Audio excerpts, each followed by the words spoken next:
Good day. Today, the topic we are going to discuss is methods of plant analysis. So, what will be the learning outcomes of this topic? We are going to see what is meant by plant analysis, the various steps involved to analyze a plant material, and we'll add on a brief account about extraction and the various classification methods. So, why do we go for methods of plant analysis? What is its importance? We know that there are a lot number of organic substances that are present and accumulated in plant, and each deals with differences in their chemical structures, biosynthesis, turnover, metabolism, distribution, the various biological functions, etc. In order to analyze these phytoconstituents, we need to have novel techniques wherein we can analyze the secondary metabolites accumulated in plants in very small amounts. So, what is the need for evaluation of crude drugs? There are a lot of biochemical variations, sister variants, wherein there is a phylogenetic relationship could be attained, and we need to evaluate a crude drug by using novel analytical techniques, and it remains always a challenge to natural product chemists. It also helps in developing new reagents and reactions. There are 5 different methods of analyzing a plant extract. First method is extraction method. The second is isolation or separating a phytoconstituent, bioactive constituent of interest from the plant material. Third is characterizing the isolated compound by means of NMR and spectroscopic studies. The fourth is biosynthetic pathway involved. And the fifth one is quantitative estimation of the bioactive constituents isolated. What is meant by extraction? Extraction exclusively, it is nothing but withdrawing the soluble constituents from crude or partially refined drugs by using suitable solvents, and also removal of these constituents from the liquids in which they are held in solution by treatment with immiscible solvents or by mechanical methods. So when you speak pharmaceutically, what is this extraction? It is nothing but separating the medicinally active portions, which we say otherwise as bioactive portions, or animal tissues from the inactive or inert part by using selective solvents in which it is solubilized by using standard operating procedure. So the choice of extraction normally depends upon nature of the plant material and the components to be isolated. There are various factors which affect the extraction process, such as the standard operating procedure, the degree of comminution or the size reduction process which involves uh, uh, in reducing the size of the plant material, the nature and quality of drug, the moisture content, which is a serious contamination in natural product, pH, temperature, the nature and volume of the solvents that is used for extracting the plant material, the ratios in which it is mixed, the processes of solutions from disintegrated and dissoluted constituents, the lipophilicity of the solvent mixture, and imbibition of drugs. There are basically 2 types of plant materials that need to be analyzed. First one is dried material, and the second is fresh material. Mostly for phytoconstitutional evaluation, we use fresh materials, and the choice of solvent normally used for fresh plant material is alcohol. The other solvents which are commonly used are chloroform, methylene chloride, and methanol. There are various solvents starting from non-polar to polar, and it depends upon the nature of the component that we need to isolate, whether it be a primary metabolite or a secondary metabolite of interest.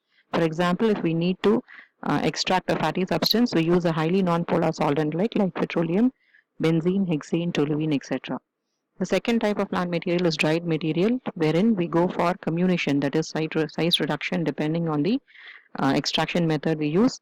Normally for phytochemical valuation, we use coarse powders, and these always help in storage conditions for a long period of time. The criteria for solvent selection, it depends upon 5 basic points. The first one, it should dissolve the secondary metabolites which we are taking under study. It should be easy to remove at the final step. It should be inert, non-toxic, and not easily flammable. And it should be distilled or even double distilled to ensure the purity of known or unknown quality.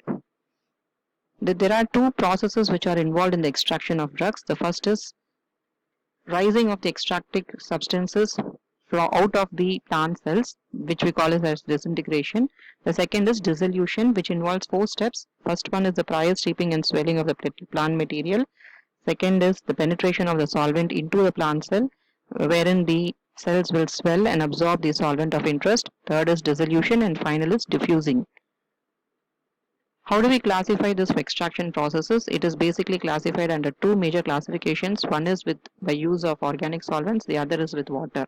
There are other enhanced methods like supercritical fluid extraction, phytonics, spouted bed, Vortico, turbo, ultrasound extraction, etc. The extraction process with using organic solvents normally of interest are percolation, maceration, and oxidation. With water, the normal techniques that are discussed are infusion, decoction, digestion, and steam distillation.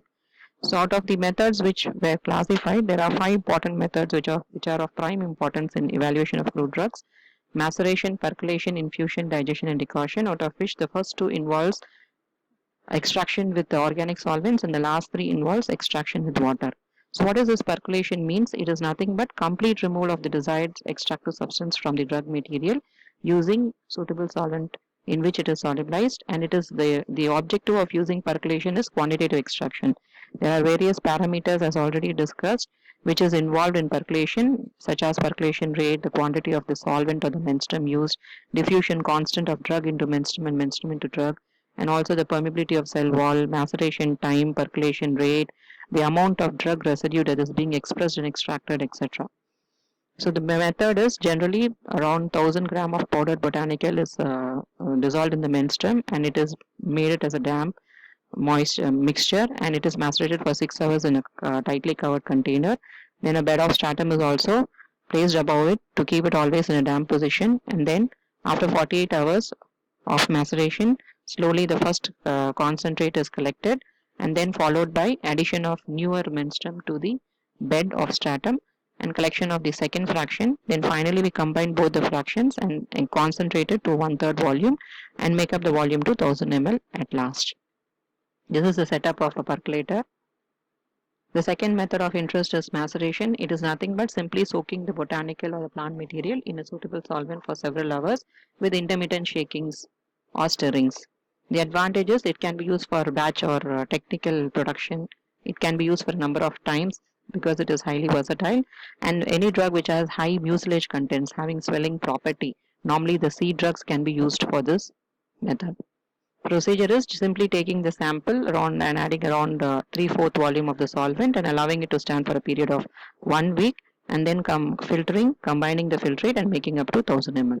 The third method is oxidation, which is a very important method, otherwise called as hot continuous extraction method.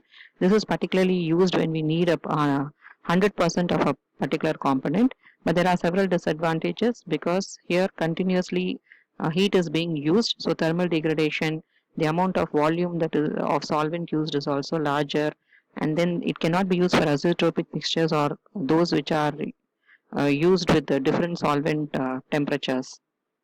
The procedure is, this is a setup wherein we take the plant material in the middle compartment called the thimble, and we take the solvent of interest in the round bottom flask placed on a heating mantle, and the condenser, normally an Allen condenser, is placed on top of the thimble.